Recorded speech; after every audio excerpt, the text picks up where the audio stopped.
For better experience, please rotate your mobile at 90 degrees. నమస్తే DSC అభ్యర్థులారా, DSC preparation 2025కు స్వాగతం. Super fast revision class start చేయడానికంటే ముందుగా మీరు మన ఛానల్కి ఫస్ట్ టైం వచ్చినట్టయితే కనుక ఖచ్చితంగా సబ్స్క్రైబ్ చేసుకుని వీడియోను కంటిన్యూ చేయండి. ఎందుకంటే మన ఛానల్ ద్వారా ఏపీ డిఎస్సి ఎస్జిటికి సంబంధించినటువంటి అన్ని మెథడ్స్ మరియు కంటెంట్కి సంబంధించిన షార్ట్ రివిజన్ నోట్స్ను పీడిఎఫ్ రూపంలో అతి తక్కువ ధరకే అందిస్తున్నాం. ఇప్పటికే 6 మెథడ్స్ మరియు సోషల్ సైన్స్ కంటెంట్, విద్యా దృక్పథాలు, సైకాలజీ, ఎస్జిటి వాళ్లకు రెడీగా ఉంది. మొత్తం 10 సబ్జెక్టులు కలిపి ఒక్కొక్క సబ్జెక్టు 20 నుంచి 25 పేజీల్లో పూర్తయ్యేటట్టుగా తయారు చేశాం. మొత్తం 10 సబ్జెక్టులు కలిపి 125 పేపర్లు మాత్రమే ఉన్నాయి. ఈ పీడిఎఫ్ల ఖరీదు కూడా చాలా తక్కువ, అంటే 250కి అందుబాటులో ఉంది. అంటే ఒక్కొక్క సబ్జెక్టు 25 రూపాయలు మాత్రమే ఉన్నట్టు లెక్క. అతి తక్కువ పేజీల్లో నోట్స్ ప్రిపేర్ చేయడం వల్ల వీటి ద్వారా మీరు చాలా ఫాస్ట్గా రివిజన్ కంప్లీట్ చేయవచ్చు. రోజుకు 25 పేపర్లు కంప్లీట్ చేసినా కూడా 5 రోజుల్లో మొత్తం 10 సబ్జెక్టును రివిజన్ చేయవచ్చు. షార్ట్ నోట్స్ పీడిఎఫ్లు ఎలా ఉంటాయి అని తెలుసుకోవాలనుకుంటే మన ఛానల్లో చాలా వీడియోస్ ఉంటాయి, ఒకసారి చూడండి. ఇంకా మన ఛానల్ ద్వారా ఈ పీడిఎఫ్లను బేస్ చేసుకొని మనం ఇలాంటి సూపర్ ఫాస్ట్ రివిజన్ క్లాసులు ఫ్రీగా ప్రతి సబ్జెక్టు కూడా ప్రతిరోజు జరుగుతూ ఉంటాయి. ఇవి మీకు టైం వేస్ట్ చేయకుండా, మీ ప్లాన్ను డిస్టర్బ్ చేయకుండా, మీరు నిద్రపోయే ముందు కానీ, భోజనం చేసే సమయంలో కానీ వినడానికి, రివిజన్ చేసుకోవడానికి అనుకూలంగా ఉంటాయనే ఉద్దేశంతో చేస్తున్నాం. ముఖ్యంగా గృహిణులు, ఉద్యోగస్తులు, ఒంటరిగా ప్రిపేర్ అయ్యే వాళ్ళు, వీళ్ళందరూ కూడా రోజువారీ పనులు చేసుకుంటూ ఈ క్లాసులు వినడం ద్వారా చాలా ఫాస్ట్గా వాళ్ళు రివిజన్ చేయడానికి ఉపయోగకరంగా ఉంటుంది. కాబట్టి ఖచ్చితంగా మన ఛానల్ను సబ్స్క్రైబ్ చేసుకొని ఈ వీడియోను కంటిన్యూ చేయండి. ఇక లేట్ చేయకుండా మనం వీడియోలోకి వెళ్ళిపోదాం.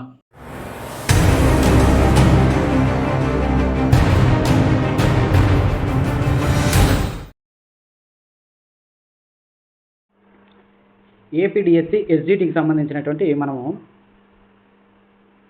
సూపర్ ఫాస్ట్ రివిజన్ క్లాసులో భాగంగా షార్ట్ రివిజన్ నోట్స్ను మొత్తం సైన్స్ సబ్జెక్ట్కి సంబంధించి 33 పేజెస్లో తయారు చేయడం జరిగింది. అందులో ఫిజిక్స్ ఉంటుంది, బయాలజీ కూడా ఉంటుంది. ఫిజిక్స్లో అయితే 10th వరకు ఎస్జిటికి కావాల్సినటువంటి సమాచారం మొత్తాన్ని మనం కవర్ చేయడం జరిగింది. అదేవిధంగా బయాలజీ అయితే 9th వరకు ఉన్నటువంటి సమాచారం మొత్తం అంతా కూడా మనం 16 పేజెస్లో కవర్ చేయడం జరిగింది అనమాట. దానికి సంబంధించి ఇది మొత్తం షార్ట్ రివిజన్ నోట్స్. సో ఈ నోట్స్ మొత్తం మనము టాపిక్స్ వైజ్ మొత్తం 9th క్లాస్ వరకు ఆ టాపిక్కి సంబంధించి ఏమేమి లెసన్స్ ఉన్నాయి మొత్తం అవన్నీ కూడా 1-2 పేజీల్లోనే ఈ రకంగా కవర్ చేయడం జరిగిందనమాట. అయితే మనం ఆల్రెడీ చాలా టాపిక్స్ ఫిజిక్స్లో కవర్ చేశాము. అయితే ఇప్పుడు నెక్స్ట్ కవర్ చేయబోయేటువంటి టాపిక్ 2 మిగిలి ఉన్నాయి. అవి ఏంటంటే లోహాలు, అలోహాలకు సంబంధించి, తర్వాత ఆమ్లాలు, క్షారాలకు సంబంధించి మిగిలి ఉన్నాయన్నమాట. వాటికి సంబంధించినటువంటి లెసన్స్ ఏమేమి ఉన్నాయో ఒకసారి చూద్దాం. సో ఇక్కడ 8th క్లాస్లో పదార్థాలు, లోహాలు, అలోహాలు ఇది 17 పేజెస్లో ఉంది. తర్వాత ఆమ్లాలు, క్షారాలకు సంబంధించి ఉంటుంది, అది కూడా చూద్దాం.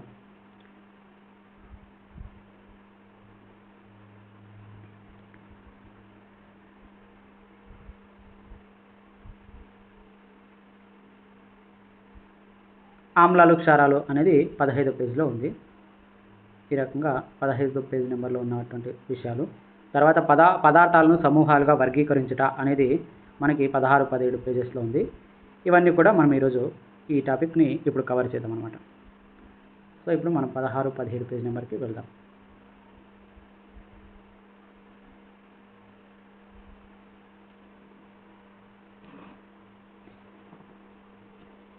ఇప్పుడు ఆమ్లాలు, క్షారాలు మొత్తం ఎక్కడెక్కడ 9th క్లాస్ వరకు ఎక్కడెక్కడ ఈ ఆమ్లాలు, క్షారాలకు సంబంధించిన విషయాలు ఉన్నాయో అవన్నీ కూడా మనము ఇక్కడ మాట్లాడుకోవడం జరుగుతుందన్నమాట.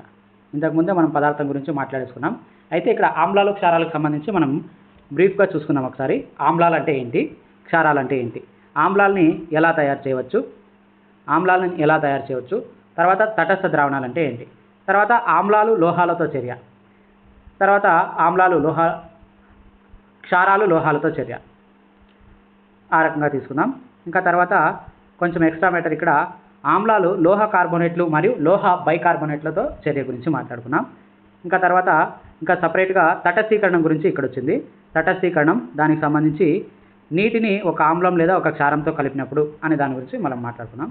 ఇంకా అదేవిధంగా లోహ ఆక్సైడ్లతో ఆమ్లంతో చర్య, లోహ ఆక్సైడ్లు ఆమ్లంతో చర్య, అదేవిధంగా అలోహ ఆక్సైడ్లు క్షారాలతో చర్య, ఆ రకంగా తీసుకున్నాం. తర్వాత ఆమ్ల ద్రావణాలలో విద్యుత్ ప్రవాహము, తర్వాత క్షార ద్రావణాలలో విద్యుత్ ప్రవాహం, ఈ రకంగా మనం పోల్చుకుంటూ దీన్ని కవర్ చేయడం జరిగిందనమాట. అట్లా చూసుకుంటే మనకి ఈ టాపిక్ ఈజీగా కవర్ అవుతుంది. సో ఫస్ట్ మనకి ఆమ్లాలు తీసుకుంటే, ఆమ్లాలు రుచికి పుల్లగా ఉండి నీలి లిట్మస్ను ఎర్రగా మార్చే పదార్థాలను ఆమ్లాలు అంటారు. ఆమ్లం అనేది ఎసిరే అనేటువంటి లాటిన్ పదార్థం. దీని అర్థం పుల్లని అని అర్థం. పెరుగు, నిమ్మరసం, నారింజ రసం మరియు వెనిగర్ రుచికి పుల్లగా ఉంటాయి. ఈ పదార్థాలు ఆమ్లాలు కలిగి ఉన్నందున ఆమ్లత్వ పదార్థాలు అని అంటాం. ఇవి సహజ పదార్థాలు. ఈ పదార్థాల రసాయన స్వభావం ఆమ్లయుతంగా ఉంటుంది. ఈ పదార్థాలలో ఉన్నటువంటి ఆమ్లాలు సహజ ఆమ్లాలు అని చెప్తామన్నమాట. ఇంకా క్షారాలు అంటే ఏంటి అంటే, క్షారాలు రుచికి చేదుగా ఉండి లిట్మస్ను నీలంగా మార్చే ఎర్ర లిట్మస్ను నీలంగా మార్చే పదార్థాలను క్షారాలు అంటారు. క్షారాలను తాకినప్పుడు జారుడు స్వభావం కలిగి ఉంటాయి. Sodium hydroxide, magnesium hydroxide, potassium hydroxide ఇవి క్షారాలకు ఉదాహరణలు. అయితే మనము ఆమ్లాలను ఎక్కడ చూస్తామంటే, మన శరీరంలోని ప్రతి కణంలో ఒక ఆమ్లం ఉంటుంది. డియాక్సిరైబో న్యూక్లిక్ ఆమ్లం, డిఎన్ఏ అంటాం. సో ఇది మన ఆమ్ల రూపం అన్నమాట. ఇది ఆమ్ల స్వభావాన్ని కలిగి ఉంటుంది. తర్వాత ఇది ఏం చేస్తుంది అంటే, మన రూపం, మన కళ్ళ రంగు, మన ఎత్తు మొదలైనటువంటి శరీరంలోని ప్రతి లక్షణాన్ని నియంత్రిస్తుంది. మన కణాలలో కొంత భాగాన్ని నిర్మించే ప్రోటీన్లు కూడా అమైనో ఆమ్లాలతో తయారవుతాయి. మన శరీరంలోని కొవ్వు కణాల్లో కూడా కొవ్వు ఆమ్లాలు ఉంటాయన్నమాట. తర్వాత ఈ ఆమ్లాల తయారీ కనుక చూసుకుంటే, ఆమ్లాల తయారీ ఎలా చేస్తారు? అలోహ ఆక్సైడ్లను నీటిలో కరిగిస్తే ఆమ్లాలు వస్తాయి.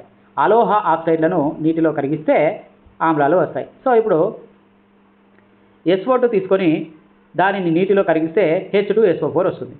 తర్వాత H2CO3 తీసుకొని నీటిలో CO3 ప్లస్ H2O చేస్తే అది H2CO3గా మారుతుందన్నమాట. ఈ రకంగా మనం ఆమ్లాలని తయారు చేయొచ్చు. అదేవిధంగా మనం క్షారాలని తయారు చేయాలంటే, లోహ ఆక్సైడ్లని నీటిలో కరిగిస్తే క్షారాలు తయారవుతాయి అన్నమాట. లోహ ఆక్సైడ్లని నీటిలో కరిగిస్తే క్షారాలు తయారవుతాయి. అది ఇక్కడ ఇవ్వలేదు. ఇంకా తర్వాత తటస్థ ద్రావణాలు, ఈ రెండింటి కాకుండా తటస్థ ద్రావణాలు తీసుకుంటే, ఎరుపు లేదా నీలి లిట్మస్తో రంగు మారని ద్రావణాలను తటస్థ ద్రావణాలు అంటారు. ఈ పదార్థాలు ఆమ్లాలు కావు లేదా క్షారాలు కూడా కావు. ఉదాహరణకి ఏంటి అంటే స్వేదన జలం. తర్వాత ఆమ్లాలు లోహాలతో చర్య. ఆమ్లాలు లోహాలతో చర్య పొందితే ఏం జరుగుతుంది అంటే, సజల సల్ఫ్యూరిక్ ఆమ్లంలో జింక్ను వేసిన హైడ్రోజన్ బుడగలు ఉత్పత్తి అవుతుంది. సో ఈ హైడ్రోజన్, ఇది హైడ్రోజనేనా కాదా అనే దాన్ని టెస్ట్ చేయాలంటే, ఈ హైడ్రోజన్ని మనము ఖచ్చితంగా బుడగల రూపంలోకి తీసుకొచ్చి దాన్ని మనము టెస్ట్ చేయాలన్నమాట. అలా టెస్ట్ చేయాలంటే ఆ బుడగలకి మనం ఆ గుప్పిలను పెడితే అది టప్ అని వెలుగుతుంది. సో ఆ రకంగా టప్ అనే శబ్దంతో మండుతుంది. సో ఇది హైడ్రోజన్ని పరీక్షించేది. సో ఇలా బుడగల రూపంలోకి తీసుకురావాలంటే ఆ విడుదలైనటువంటి హైడ్రోజన్ని మనం ఒక గొట్టం ద్వారా తీసుకొచ్చి దాన్ని బుడగల్లో మార్చాలంటే ఒక సబ్బు ద్రావణంలో ముంచి ఆ గొట్టాన్ని, దాని ద్వారా బయటికి గాలి వస్తే ఆ గాలి సబ్బు ద్రావణంలో నుంచి పైకి బుడగల్లాగా తేలుతుందనమాట. ఆ బుడగల మీద మనము అగ్గిపుల్లను తీసుకెళ్తే అప్పుడు అది టప్ అనే శబ్దంతో మండుతుంది. ఈ రకంగా ఇంత సెట్టింగ్ అనేది మనం చేస్తామన్నమాట. అదంతా ఇక్కడ చూపించినాం. ఇక్కడ ఆమ్లాలు లోహాలతో చర్య జరిగిందనమాట. ఈ చర్యలో లోహం అనేది ఆమ్లాల నుంచి హైడ్రోజన్ పరమాణువులను హైడ్రోజన్ వాయువుగా స్థానభ్రంశం చెందిస్తుంది. అంటే ఇక్కడ ఆమ్లంలో హైడ్రోజన్ అనేది ఉంటుంది. ఈ హైడ్రోజన్ని స్థానభ్రంశం చెందిస్తుంది. ఏంటి? లోహం అనేది ఆమ్లాల నుంచి హైడ్రోజన్ పరమాణువులను హైడ్రోజన్ వాయువుగా స్థానభ్రంశం చెందిస్తుంది మరియు లవణాన్ని ఏర్పరుస్తుంది. అందువలన ఆమ్లంతో లోహం యొక్క చర్యను ఈ క్రింది విధంగా చెప్పవచ్చు. అది Zn+2HCl gives rise to ZnCl+H2. అదేవిధంగా మనం జింక్ను తీసుకొని ఆమ్లంను కాకుండా క్షారంలో వేస్తే కనుక అప్పుడు ఏం జరుగుతుంది? అక్కడ కూడా సోడియం హైడ్రాక్సైడ్తో చర్యను పొంది NaOH అనేది ఒక క్షారం కదా. ఈ క్షారంతో మనం జింక్ను కలిపినప్పుడు అక్కడ ఏం జరుగుతుంది అంటే Na2ZnO2 అనేటువంటి లవణం ఏర్పడుతుంది. తర్వాత H2 అనేటువంటి వాయువు ఏర్పడుతుంది. ఇక్కడ ఈ జింక్ అనేటువంటి లోహము క్షారంలో ఉన్నటువంటి హైడ్రోజన్ని కూడా స్థానభ్రంశం చెందిస్తుంది అనమాట. సో ఇక్కడ లోహాలు అనేటివి ఆమ్లంలో అయినా క్షారాల్లో అయినా ఆ దాంట్లో ఉన్నటువంటి హైడ్రోజన్ అణువులని స్థానభ్రంశం చెందిస్తాయి అని తెలుసుకోవచ్చు. అయితే ఆమ్లంలో H+ అయాన్లు ఉంటే క్షారంలో OH- అయాన్లు ఉంటాయి. సో ఈ H అనేటువంటిది రెండిట్లో కామన్గా ఉంది. ఈ Hని స్థానభ్రంశం చెందిస్తుంది అనమాట. ఇది లోహం.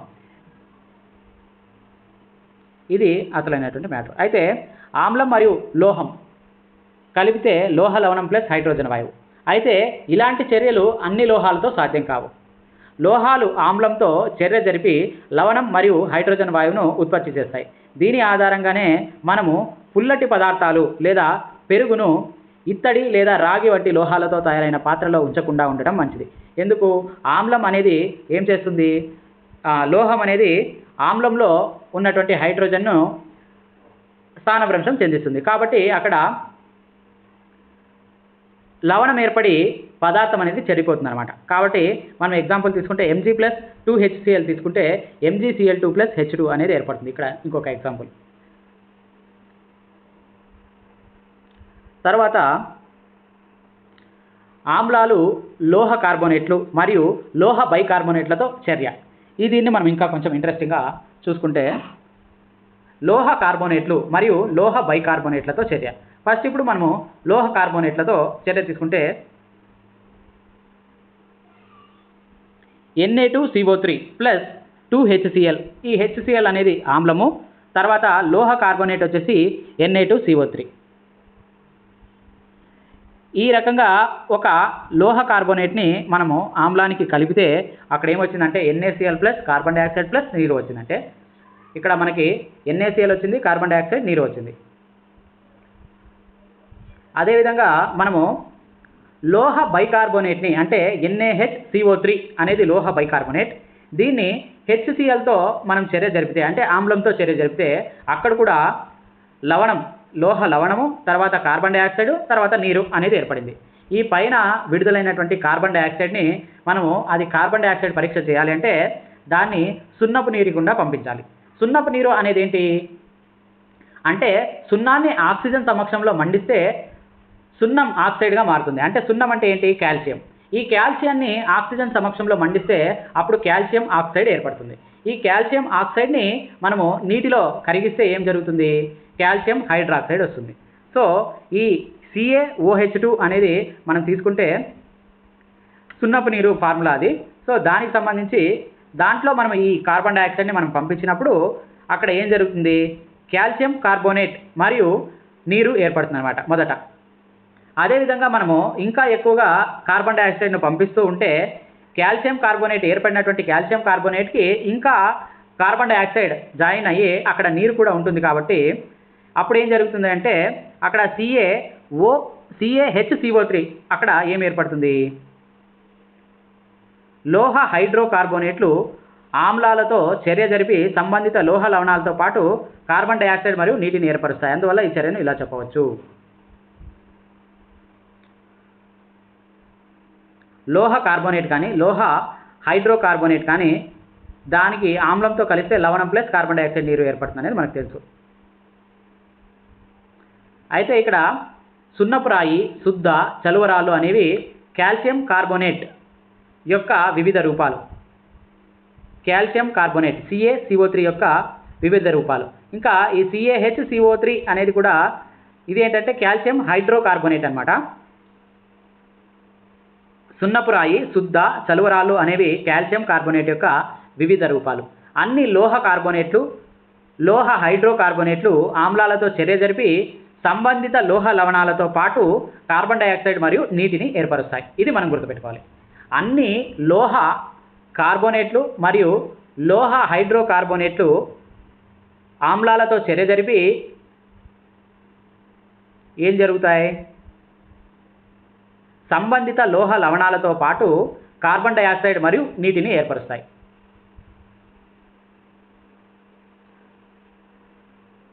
తర్వాత మనం ఇక్కడ నెక్స్ట్ ఏం చేస్తాం? ఇక్కడ ఒక పాయింట్ చూద్దాం. ఇక్కడ ఆమ్లము, క్షారం కలిస్తే లవణం, నీరు ఏర్పడుతుంది.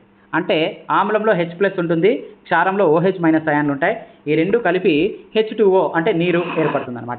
దానికి తోడు లవణం కూడా ఏర్పడుతుంది.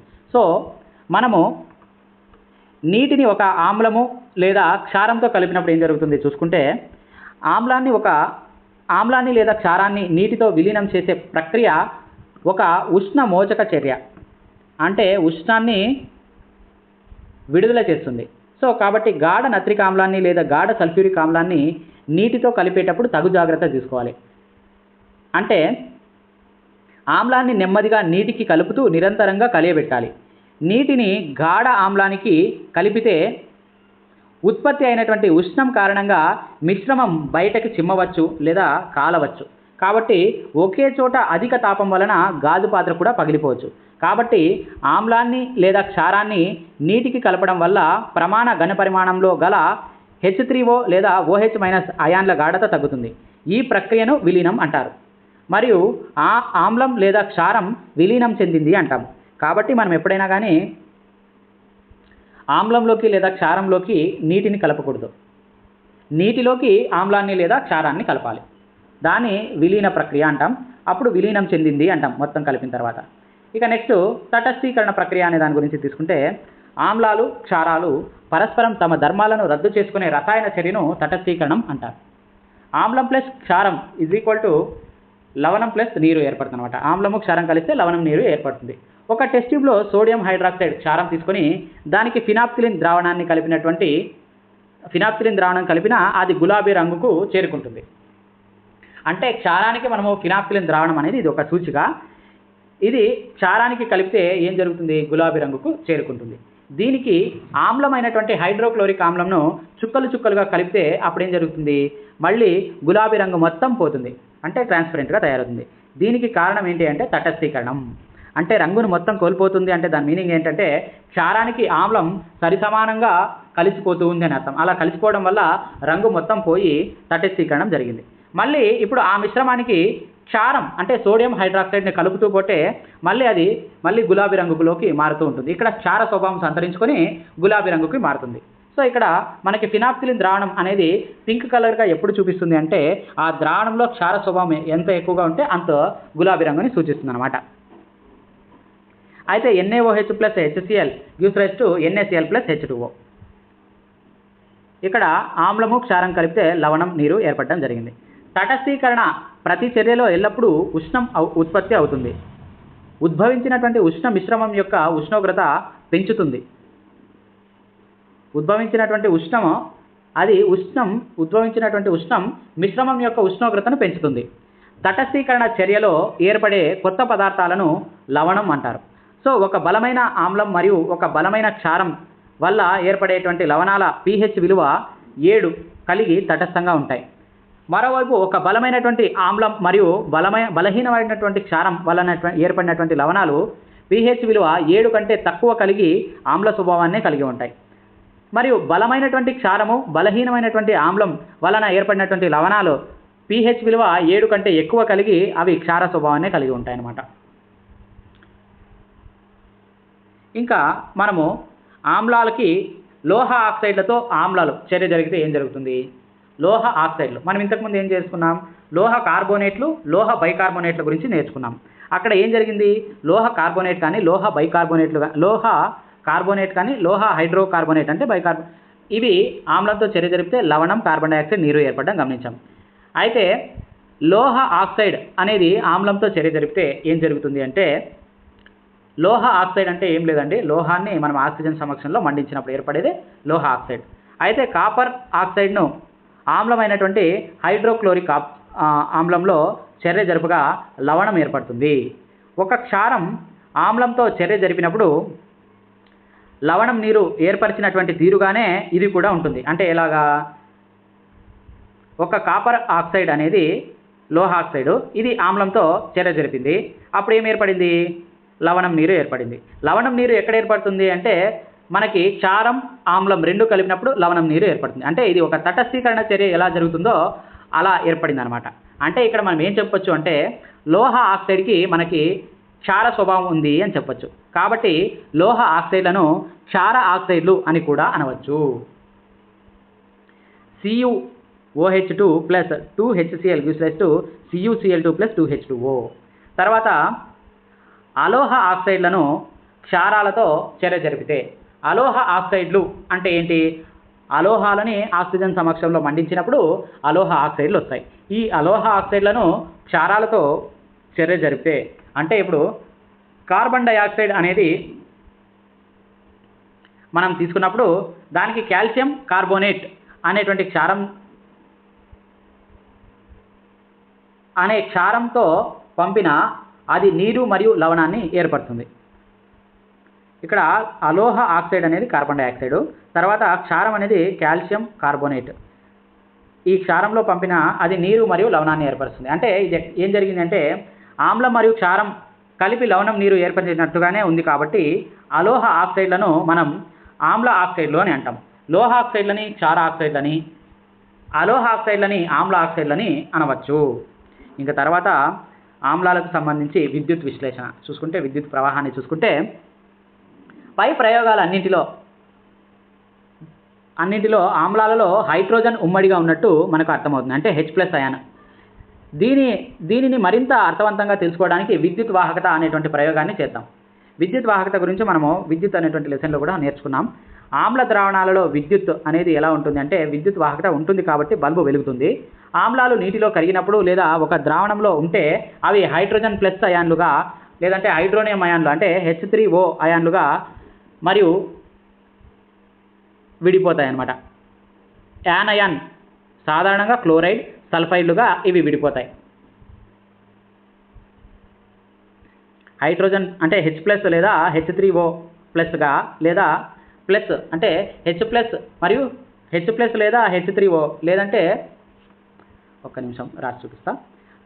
H+ మరియు H+ లేదా H3O ఈ రకంగా, మరియు యానయాన్ అంటే సాధారణంగా క్లోరైడ్, సల్ఫైడ్ ఈ రకంగా విభజించబడి విద్యుత్ పంపించే సామర్థ్యాన్ని కలిగి ఉంటాయి. ఏంటివి? ఆమ్లాలు.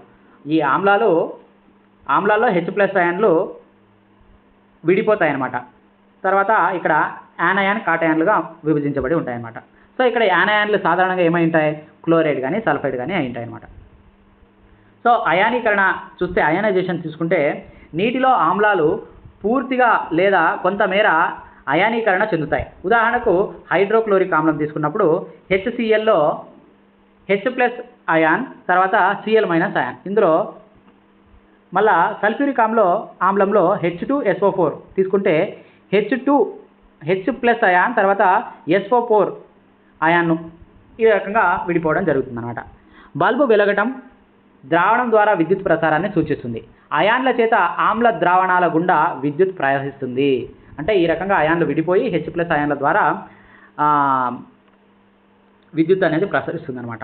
ఆమ్లాలు H+ అయాన్లను ధనాత్మక అయాన్లుగా, తర్వాత HClలో Cl-, తర్వాత H2SO4లో SO4-, తర్వాత HNO3లో NO3-, తర్వాత CH3COOHలో COOH-, ఈ రకంగా CH3లో COOH ఇలాంటి రుణాత్మక అయాన్లను కలిగి ఉంటాయి.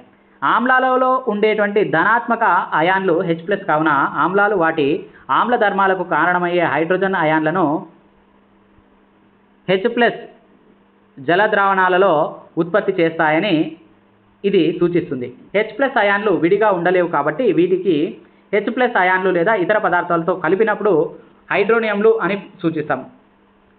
సో ఇవి సపరేట్గా ఉండవు కాబట్టి H+ అయాన్లు కానీ లేదంటే H3O+ అయాన్లుగా కానీ మనం హైడ్రోనియంగా కానీ సూచిస్తామన్నమాట.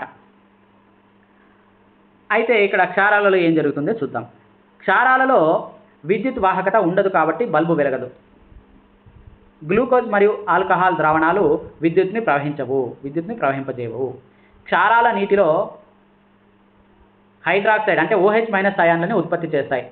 నీటిలో కరిగే క్షారాలను ఆల్కలీలు అంటారు. అన్ని క్షారాలు నీటిలో కరగవు. నీటిలో కరిగే క్షారం మాత్రమే ఆల్కలి. ఇవి జారుడు స్వభావం కలిగి చేదు మరియు క్షయం చెందే స్వభావం కలిగి ఉంటాయి. హాని కలిగించవచ్చు కాబట్టి వాటిని ఎప్పుడు రుచి చూడకూడదు, తాకకూడదు. ఇవి హానికరమైనవి. ఆ రకంగా గుర్తుపెట్టుకుంటాం. ఇంకా తర్వాత మనకి స్వచ్ఛమైన HCl వాయువు తీసుకుంటే, HCl వాయువులో మనం లిట్మస్ పేపర్ను పెట్టినప్పుడు ఆ వాయువు లిట్మస్ పేపర్లో ఎటువంటి రంగు మార్పుని సూచించదు. దీనికి ప్రధాన కారణం ఏంటంటే, స్వచ్ఛమైన HCl వాయువు నీటిలో కరగదు కాబట్టి, ఉండదు కాబట్టి ఆమ్ల గుణాలను ప్రదర్శించదు. లిట్మస్ పేపర్ యొక్క రంగు మార్పు అనేది ఆమ్లాలు లేదా క్షారాలు నీటిలో కరిగినప్పుడు మాత్రమే జరుగుతుంది. కాబట్టి HCl వాయువులు నీటిలో కరిగినప్పుడు అది హైడ్రోజన్ అయాన్లుగా విడుదల చేసి ఆమ్ల గుణాలను ప్రదర్శిస్తుంది. నీరు లేకుండా స్వచ్ఛమైన HCl వాయువు ఆమ్ల గుణాలను చూపదు. అందువలన అది లిట్మస్ పేపర్ యొక్క రంగును మార్చదు. ఇంకా రియల్ లైఫ్లో మనం చూసేటువంటి ఆమ్లాలు కనుక చూసుకుంటే వెనిగర్లో ఎసిటిక్ ఆమ్లం ఉంటుంది, నారింజలో సిట్రిక్ ఆమ్లం ఉంటుంది, చింతపండులో టార్టారిక్ ఆమ్లం ఉంటుంది, టమాటాలో ఆక్సాలిక్ ఆమ్లం ఉంటుంది, పులిసిన పాలు లేదా అంటే పెరుగులో లాక్టిక్ ఆమ్లం ఉంటుంది, నిమ్మకాయలో సిట్రిక్ ఆమ్లం ఉంటుంది, చీమకొండిలో మిథనోయిక్ ఆమ్లం ఉంటుంది, దురదగుంటాకు మొక్క ముళ్ళులో మిథనోయిక్ ఆమ్లం కూడా ఉంటుందన్నమాట. ఇది విద్యుత్ విశ్లేషణకు సంబంధించింది.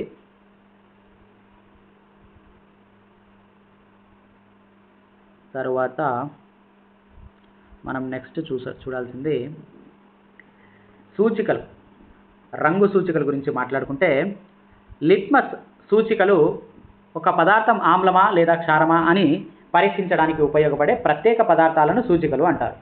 పదార్థాల ఆమ్ల లేదా క్షార లేదా తటస్థ ధర్మాలను తెలుసుకోవడానికి సూచికలు ఉపయోగపడతాయి. ఆమ్ల లేదా క్షార స్వభావం కలిగినటువంటి పదార్థ ద్రావణానికి కలిపినప్పుడు సూచికలు వాటి రంగును మారుస్తాయి. లిట్మస్ ద్రావణం అనేది ఊదా రంగు రంజకం లైకెన్ నుంచి గ్రహించబడుతుంది. ఇది థాలోఫైటా వర్గానికి చెందినటువంటి మొక్క మరియు దీనిని సాధారణ సూచికంగా ఉపయోగిస్తారు. లిట్మస్ ద్రావణం ఆమ్లంగా లేదా క్షారంగా లేనప్పుడు స్వేదన జలంలో దాని రంగు ఊదా రంగులో ఉంటుంది. మనము పులుపు మరియు చేదు పదార్థాలను రుచి చూడకుండా లిట్మస్ కాగితాన్ని ఉపయోగిస్తాం, ఎందుకంటే అన్నింటినీ రుచి చూడటం మనకి హానికరం కాబట్టి. లిట్మస్ కాగితం ఒక సహజ సూచిక. పసుపు కూడా ఒక సహజ సూచిక. ఇది లిట్మస్ కాగితంలాగే మనం ఉపయోగించుకోవచ్చు ఆమ్లాన్ని క్షారాన్ని తెలుసుకోవడానికి. అయితే తెల్లటి గుడ్డపై ఉన్నటువంటి కూర మరకపై క్షార స్వభావం కలిగినటువంటి సబ్బును రుద్దితే ఎర్రని గోధుమ రంగులోకి మారటం, గుడ్డను అధిక పరిమాణంలోని నీటితో ఉతికితే అది మళ్ళీ పసుపు రంగులోకి మారడం జరుగుతుంది. దీనిని బట్టి పసుపు క్షారాలకు ఎరుపు రంగును కలగజేస్తుంది, ఎరుపు గోధుమ రంగులోకి మారుస్తుంది అని తెలుసుకోవచ్చు. అయితే దాన్ని మనం నీటితో శుభ్రం చేస్తే మళ్ళీ పసుపు రంగులోకి మారిపోతుంది అన్నమాట. అయితే మనం పసుపుని క్షారాలని గుర్తించడానికి వాడవచ్చు. ఇంకా మందార పువ్వు, ఇది కూడా సహజ సూచిక. ఆమ్ల ద్రావణంలో మనకి ముదురు గులాబీ లేదా మెజంతా రంగును సూచిస్తుంది. ముదురు గులాబీ లేదా మెజంతా రంగును సూచిస్తుంది ఆమ్లంలో. క్షార ద్రావణంలో ఆకుపచ్చ రంగును సూచిస్తుందంట. ఇది మందార పువ్వు. ఇక తర్వాత మిథైల్ ఆరెంజ్ మరియు ఫినాప్థిలిన్ వంటివి కృత్రిమ సూచికలు అనమాట. ఇవి ఒక ద్రావణంలో ఆమ్లం లేదా క్షారం ఉనికిని సూచించే ఎర్ర క్యాబేజీ ఆకులు, పసుపు, హైడ్రాంజియా, పిటూనియా మరియు జెరేనియం వంటి కొన్ని పువ్వుల రంగు రేకులు వంటివి అనేక ఇతర సహజ పదార్థాలు సూచికలుగా మనకు ఉపయోగపడతాయి. వీటిని ఆమ్ల క్షార సూచికలు లేదా కొన్నిసార్లు కేవలం సూచికలు అని పిలుస్తాం. పైన తెలిపిన సూచికలు రంగు మారుట ద్వారా ఒక పదార్థం ఆమ్లమా క్షారమా అని తెలుపుతాయి. అయితే గ్రాణ సూచికలు కూడా ఉంటాయి. ఇవి ఏంటంటే ఇవి వాసనని కోల్పోవడం లేదా వాసనని చూపించడం జరుగుతుంది. ఉల్లిగడ్డ రసం మనం చూసుకుంటే ఉల్లి రసాన్ని గుడ్డపై ఉంచి దానికి సంబంధించి దాన్ని తీసుకుంటే అది క్షారంలో ఉల్లిపాయ వాసనని కోల్పోతుంది అన్నమాట. ఉల్లిపాయ వాసనని క్షారంలో ఉల్లిపాయ రసాన్ని కోల్పోతుంది. కాబట్టి దాన్ని మనము క్షారాన్ని తెలుసుకోవడానికి సూచికగా వాడతాం, గ్రాణ సూచికగా వాడతాం. తర్వాత కొంచెం సజల వెనిలా ఎసెన్స్కు క్షార ద్రావణం కలిపితే వాసనను కోల్పోయేటట్టు చేస్తుంది. కాబట్టి క్షార ద్రావణాన్ని తెలుసుకోవడానికి సజల వెనిలా ఎసెన్స్ని కూడా మనం వాడతాం. ఆమ్ల ద్రావణంలో ఈ సజల వెనిలా ఎసెన్స్ని మనము ఉంచడం చేస్తామన్నమాట. అలాగే లవంగం నూనె ఎటువంటి మార్పును సూచించదన్నమాట. ఇంకా తర్వాత ఆమ్ల వర్షం గురించి తీసుకుంటే వాతావరణంలో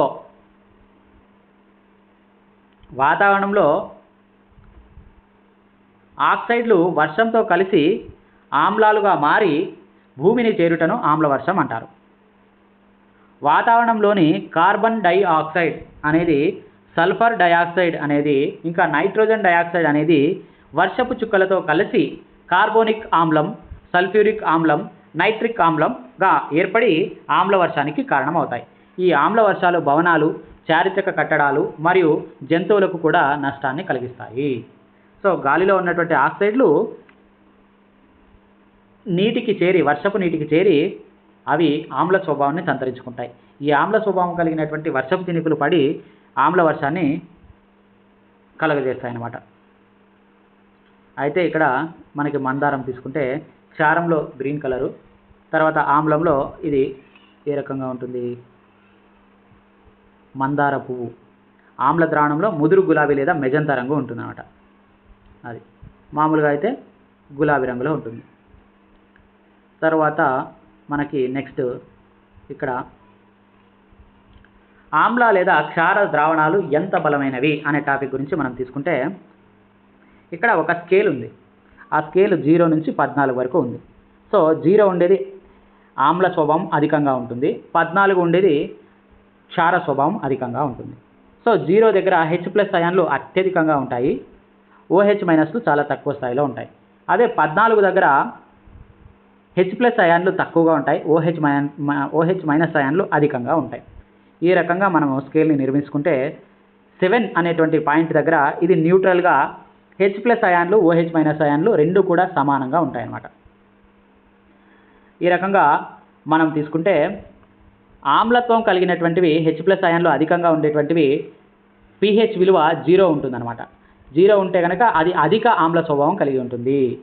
తర్వాత 14 pH విలువ ఉంటే అక్కడ H+ అయాన్లు తక్కువ, OH- అధిక స్వభావంలో అధిక సంఖ్యలో ఉంటాయి. ఇది బలమైన క్షారాన్ని సూచిస్తుందన్నమాట. సో బలమైన క్షారం యొక్క విలువ 14, pH విలువ 14గా ఉంటే బలమైన ఆమ్లం యొక్క విలువ 0గా ఉంటుందన్నమాట.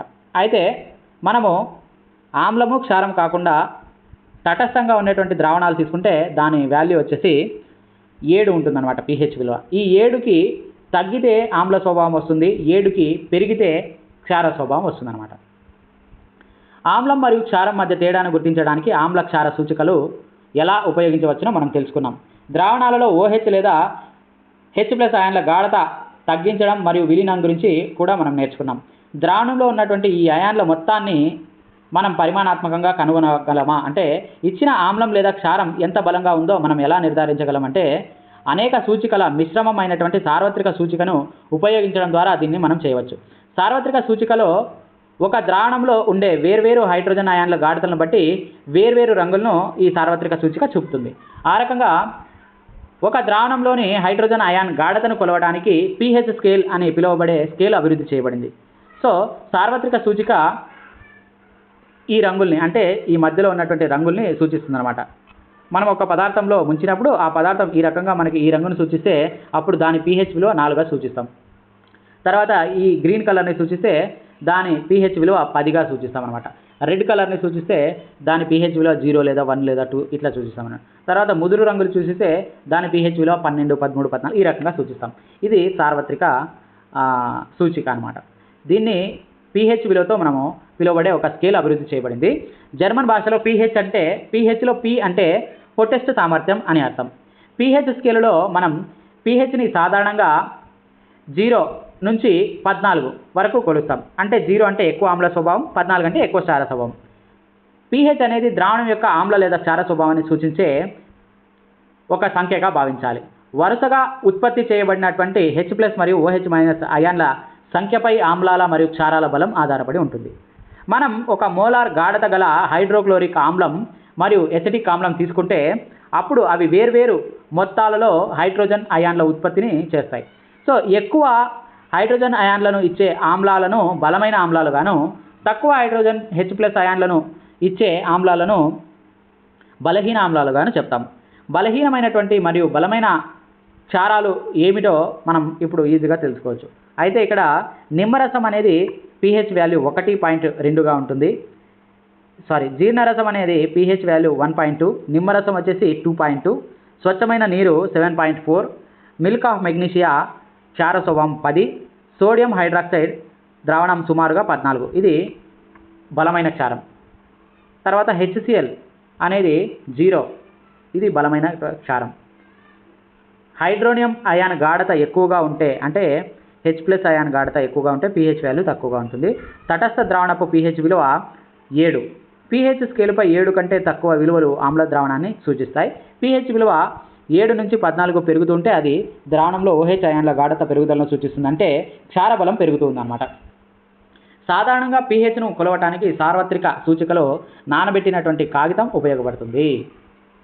ఈ రకంగా మనకి H+ అయాన్ల గాఢత, H+ అయాన్ల గాఢత కింది వైపు చూసుకుంటే ఆమ్ల స్వభావం పైన పెరుగుతూ ఉంటుంది. ఇక్కడ క్షార స్వభావం ఇట్లా పోయే కొద్దీ క్షార స్వభావం పెరుగుతుంది, ఇట్లా పోయే కొద్దీ ఆమ్ల స్వభావం పెరుగుతుంది. అంటే ఇట్లా పోయే కొద్దీ H+ అయాన్ల గాఢత పెరుగుతుంది, ఇట్లా పోయే కొద్దీ H+ అయాన్ల గాఢత తగ్గి OH- అయాన్ల గాఢత పెరుగుతుంది అనమాట. ఇది pH స్కేల్ గురించి. నెక్స్ట్ ఇంకా దీంట్లో మనం చూసుకుంటే సాల్ట్ తీసుకుంటే ఇక్కడ సాల్ట్లో మనకి ఏమేమి ఉంటాయి, దీని గురించి మనం తర్వాత డిస్కస్ చేద్దాము, ఇంకా కొంచెం మ్యాటర్ ఉంది.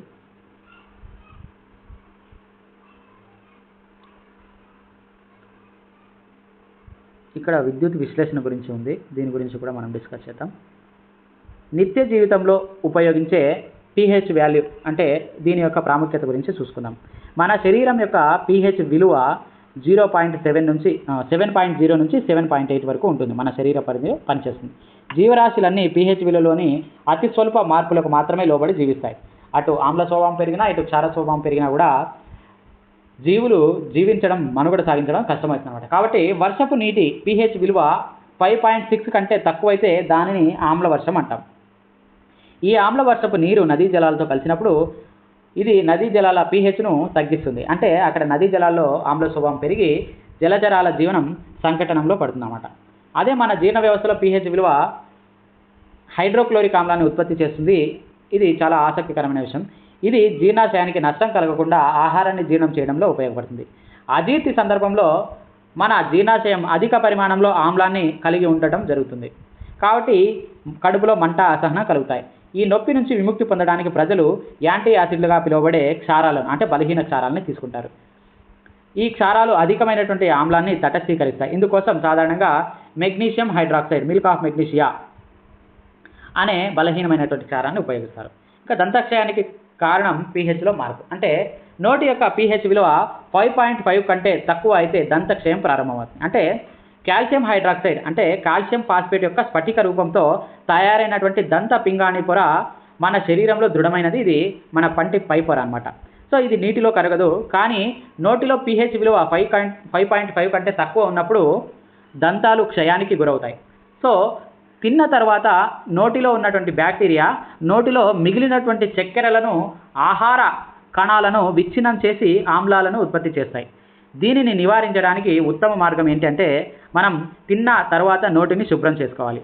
దంతాలను శుభ్రం చేసుకోవడానికి సాధారణంగా క్షార స్వభావం ఉన్నటువంటి టూత్పేస్ట్లను ఉపయోగించడం వల్ల అదనంగా ఉత్పత్తి అయిన ఆమ్లాన్ని తటస్థీకరణ చేయవచ్చు, దంతక్షయాన్ని నివారించవచ్చు. తర్వాత రసాయన యుద్ధం ద్వారా జంతువులు మరియు మొక్కలు స్వీయ రక్షణ చేసుకుంటాయి. అది ఎట్లా అంటే దురదగుంటాకు మొక్క ఆకుల యొక్క నూగు కాలినట్టుగా నొప్పి కలిగించే మిథోనిక్ ఆమ్లాన్ని బలవంతంగా శరీరంలోనికి చొప్పిస్తాయి. దురదగుంటాకు అడవిలో దురదగుంటాకు మొక్క పక్కనే తరచుగా పెరిగే దుష్టిపాకుతో రుద్దటం దీనికి సాంప్రదాయక విరుగుడు. అంటే అందులో క్షారం ఉంటుంది దుష్టిపాకులో. తర్వాత తేనెటీగ కుట్టినప్పుడు నొప్పిని, దురదను కలిగించే ఆమ్లాన్ని వదులుతుంది. కుట్టిన ప్రదేశంలో వంట సోడా వంటి బలహీన క్షారాన్ని ఉపయోగించడం వల్ల ఉపశమనం కలుగుతుంది. చీమకాటు అంటే చీమ కుట్టినప్పుడు అది ఆమ్ల ద్రవాన్ని, ఫామిక్ యాసిడ్ను చర్మంలోనికి పంపిస్తుంది. తేమతో కూడినటువంటి baking soda, sodium hydrogen carbonate లేదా కాలమైన్ జింక్ కార్బోనేట్ ద్రావణాన్ని రుద్దటం ద్వారా ఆమ్ల ప్రభావం తటస్థీకరించబడుతుంది. ఇంకా మృత్తిక చికిత్సలో మితమీరిన రసాయన ఎరువులు వాడటం వల్ల నేల ఆమ్లంగా మారుతుంది. నేల చాలా ఆమ్లరహితంగా ఉన్నప్పుడు లేదా క్షారరహితంగా ఉన్నప్పుడు మొక్క భాగాలు పెరగవు. నేల చాలా ఆమ్లహితంగా ఉన్నప్పుడు దానిని పొడుసున్నం కాల్షియం ఆక్సైడ్ లేదా తడిసున్నం కాల్షియం హైడ్రాక్సైడ్ వంటి క్షారాలతో చికిత్స చేస్తారు. నేల క్షారహితంగా ఉంటే సేంద్రియ పదార్థమైనటువంటి కాంపోస్ట్ దానికి కలపబడుతుంది. సేంద్రియ పదార్థం ఆమ్లాలను విడుదల చేస్తుంది. ఇది నేల యొక్క క్షార స్వభావాన్ని తటస్థీకరిస్తుంది. మొక్కల ఆరోగ్యవంతమైనటువంటి పెరుగుదలకు నిర్దిష్ట పరిధిలో pHను కలిగి ఉన్నటువంటి మట్టి అవసరం. మొక్కల ఆరోగ్యవంతమైన పెరుగుదలకు అవసరమైన pHను తెలుసుకోవడానికి వేరువేరు ప్రాంతాల నుంచి మట్టి నమూనాలను సేకరించి దానికి అనుగుణంగా అవసరమైనటువంటి మొక్కలను పెంచడం కానీ లేదా భూమి స్వభావాన్ని మార్చడం కానీ చేస్తామన్నమాట. ఇంకా ఆమ్లాల పేర్లు అవి ఎక్కడెక్కడ ఉంటాయంటే ఎసిటిక్ ఆమ్లం అనేది వెనిగర్లో ఉంటుంది. ఫామిక్ ఆమ్లం అనేది చీమల కుట్టడం ద్వారా జరుగుతుంది. సిట్రిక్ ఆమ్లం అనేది నిమ్మ, నారింజ మొదలైనటువంటి నిమ్మ పళ్ళలో ఉంటుంది. లాక్టిక్ ఆమ్లం పెరుగులో ఉంటుంది. ఆక్సాలిక్ ఆమ్లం అనేది పాలకూరలో ఉంటుంది. ఆస్కార్బిక్ ఆమ్లం విటమిన్ సి అనేది ఉసిరి సిట్రస్ పండ్లలో ఉంటుంది. టాటారిక్ ఆమ్లం అనేది చింతపండు, ద్రాక్ష, పచ్చి మామిడిలో ఉంటుంది. తర్వాత క్షారాలు తీసుకుంటే కాల్షియం హైడ్రాక్సైడ్ దేనిలో ఉంటుంది అంటే నిమ్మరసంలో ఉంటుంది.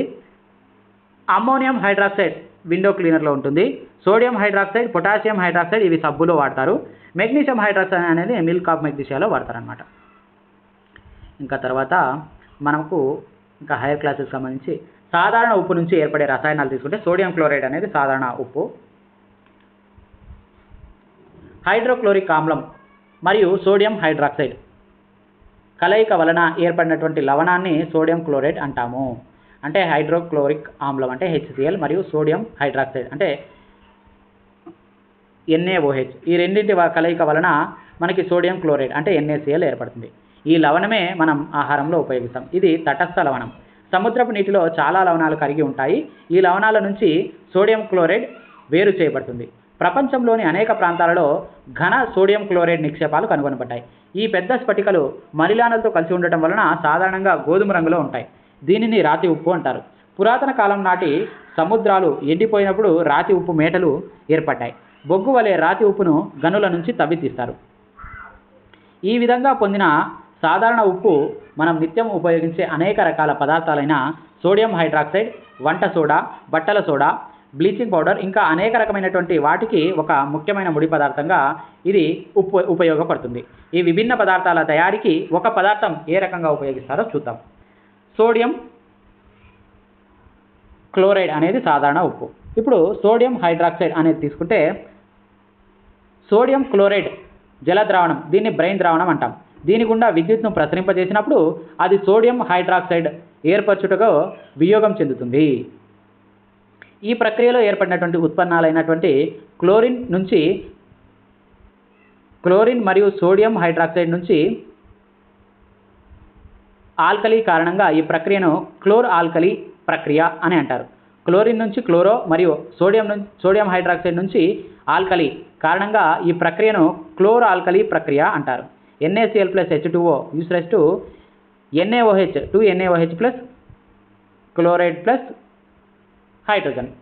ఈ రకంగా దీన్ని క్లోర్ ఆల్కలీ ప్రక్రియ అంటారంట. క్లోరిన్ వాయువు యానోడ్ వద్ద మరియు హైడ్రోజన్ వాయువు క్యాథోడ్ వద్ద విడుదలవుతాయి. సోడియం హైడ్రాక్సైడ్ ద్రావణం క్యాథోడ్ వద్ద ఏర్పడుతుంది. ఈ ప్రక్రియలో ఏర్పడ్డ 3 ఉత్పన్నాలు కూడా ఉపయోగకరమైనవి. సోడియం హైడ్రాక్సైడ్ ద్రావణం అనేది క్యాథోడ్ వద్ద ఏర్పడుతుంది. హైడ్రోజన్ వాయువు క్యాథోడ్ వద్ద విడుదలవుతుంది. యానోడ్ వద్ద క్లోరిన్ వాయువు విడుదలవుతుంది. ఈ 3 కూడా ఉపయోగకరమైనవే. విరంజన చూర్ణం అంటే సోడియం క్లోరైడ్ జల ద్రావణం, బ్రెయిన్ ద్రావణం యొక్క విద్యుత్ విశ్లేషణ జరిగినప్పుడు క్లోరిన్ ఏర్పడినట్టు మనం ఇప్పటికే తెలుసుకున్నాం. ఈ క్లోరిన్ వాయువును బ్లీచింగ్ పౌడర్ తయారు చేయడానికి ఉపయోగిస్తారు. పొడి సున్నం అంటే కాల్షియం హైడ్రాక్సైడ్ పై క్లోరిన్ వాయువును పంపిస్తే బ్లీచింగ్ పౌడర్ ఏర్పడుతుంది. అసలు సంఘటన చాలా క్లిష్టమైనప్పటికీ బ్లీచింగ్ పౌడర్ను CaOClతో సూచిస్తాం.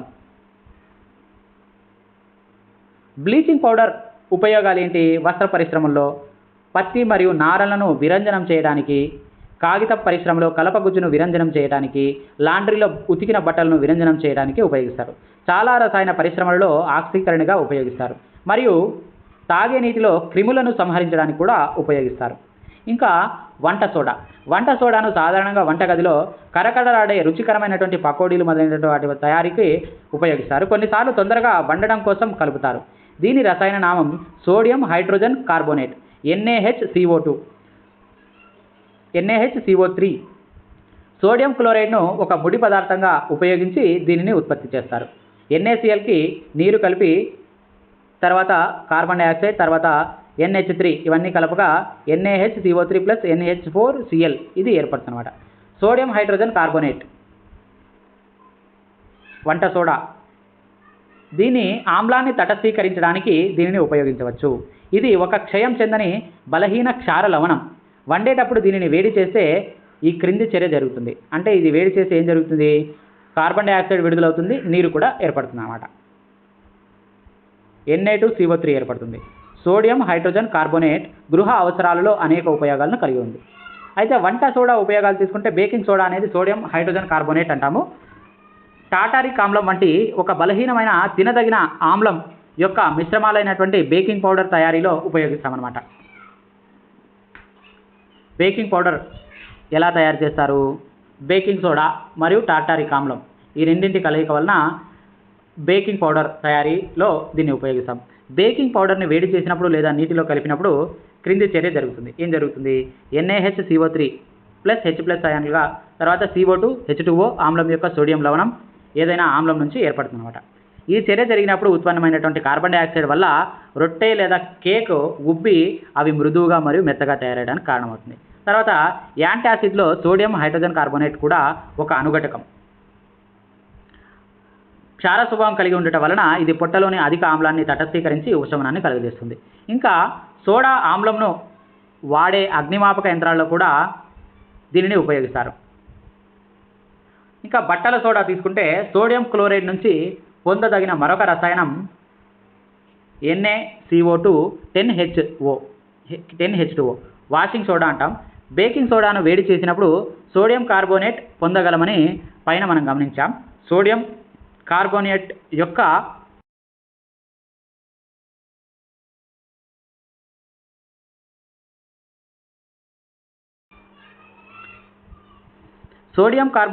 పునఃస్ఫటికీకరణ బట్టల సోడాను ఇస్తుందన్నమాట.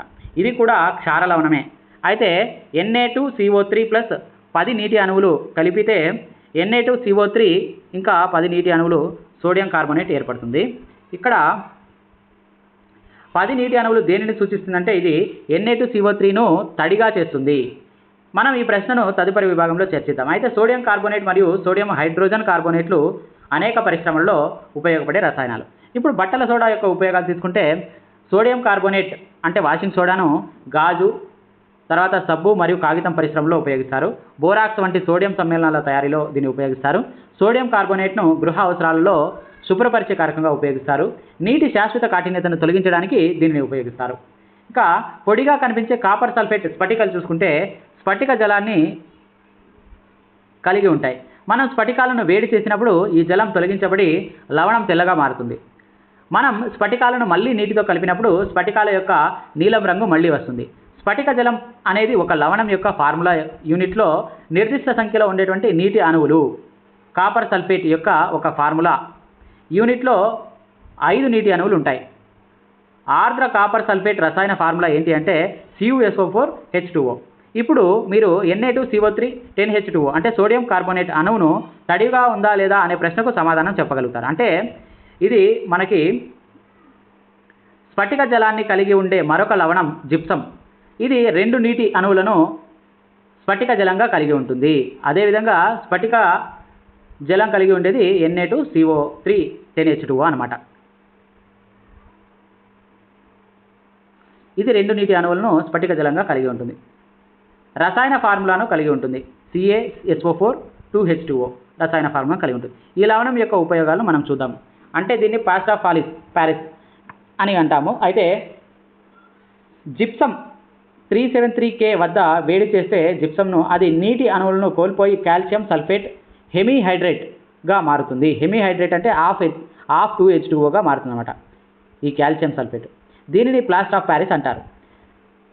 కాల్షియం సల్ఫేట్ హెమీహైడ్రేట్గా మారితే దాన్ని ప్లాస్టర్ ఆఫ్ ప్యారిస్ అని పిలుస్తాం. శరీరంలో విరిగిన ఎముకలను సరైన స్థానంలో ఉంచడానికి డాక్టర్లు ప్లాస్టర్కు వాడే పదార్థం ఇదే ప్లాస్టర్ ఆఫ్ ప్యారిస్. ఒక తెల్లని చూర్ణ పదార్థము మరియు నీటిలో కలిగినప్పుడు అది జిప్సంగా మరలా ఒక దృఢమైన ఘన పదార్థంగా మారుతుంది. ఈ హాఫ్ 2H2Oకి మళ్ళీ హాఫ్ 2H2O కలిపితే 2H2Oగా మారుతుంది అన్నమాట. అక్కడ మిగిలినటువంటి లవణం అనేది కొంచెం బాగా ఘన పదార్థంగా గట్టిగా తయారవుతుంది. సో ప్లాస్టర్ ఆఫ్ ప్యారిస్ కేవలం సగం నీటి అణువు మాత్రమే స్ఫటిక జలంగా జత చేయబడడానికి మనం గమనించవచ్చు. సగం నీటి అణువును మనం ఎలా పొందుతాం? CaSO4 యొక్క 2 ఫార్ములా యూనిట్లు ఒక నీటి అణువును పంచుకోవడం వల్ల ఇది ఈ రూపంలో రాయబడుతుంది. ప్లాస్టర్ ఆఫ్ ప్యారిస్ను బొమ్మలు తయారు చేయడానికి, అలంకరణ సామాగ్రిని మరియు ఉపరితలాలను నునుపుగా తయారు చేయడానికి ఉపయోగిస్తారు. ఈ రకంగా మనం ఆమ్లాలు, క్షారాల గురించి మాట్లాడుకున్నాం, లవణాల గురించి మాట్లాడుకున్నాం. నెక్స్ట్ వచ్చేసి ఇంకా ఫైనల్గా లోహాలు, అలోహాల గురించి తెలుసుకుందాం. దీనికి సంబంధించి ఈ 2 పేజెస్ అయిపోతే ఇంతటితో ఫిజిక్స్ అయిపోయినట్టు.